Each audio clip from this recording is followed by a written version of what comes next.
আমাদের সে ছোট্ট সোনামণি দেখে এবার ঈদ সালামি দেওয়ার জন্য আমি বের করলাম এই নতুন আইডিয়া। কিভাবে বানিয়েছে এই সুন্দর কিউট কিউট ঈদ সালামি ব্যাগগুলো, চলো এই টিউটোরিয়াল দেখাচ্ছি তোমাদেরকে আজকে। প্রথমে আমি নিয়ে নিয়েছি এই একটা পেপারে আমি আগে থেকে দাঁত দিয়ে রেখেছি। এরপরে পেপারে হচ্ছে যে এই ব্যাগের হ্যান্ডেলটা বানানোর জন্য আমি এখানে দাঁত দিয়ে রেখেছি। এবার কাছে দিয়ে সুন্দর করে কেটে নেবে।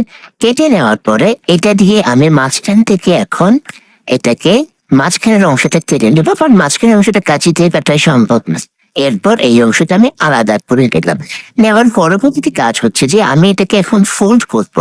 দেখো তোমরা ভিডিওতে যেভাবে দেখতে পাচ্ছ এভাবে আমি ফোল্ড করেছি, তোমরা একটু ভালোভাবে দেখলে বুঝতে পারবে আমি কিভাবে ফোল্ডটা করেছি। এই দেখ কচকচে সুন্দর একটু 50 টাকার নোট নিয়েছি। এখন এটাকে এটা দিয়ে দিব, দিয়ে দেওয়ার পর দেখো আমি সুন্দর ব্যাগ একটা রেডি। এবার হচ্ছে মাঝখানে লিখে দিলাম ইওর ঈদ সালামি, একটু ভালো দেখানোর জন্য আমি এটা দিয়েছি। এটা আমি বাচ্চাদের জন্য বানিয়েছি, আশা করি ওরা সবাই খুবই পছন্দ করবে। দেখে করতে সুন্দর একটা লোক চলে আসছে।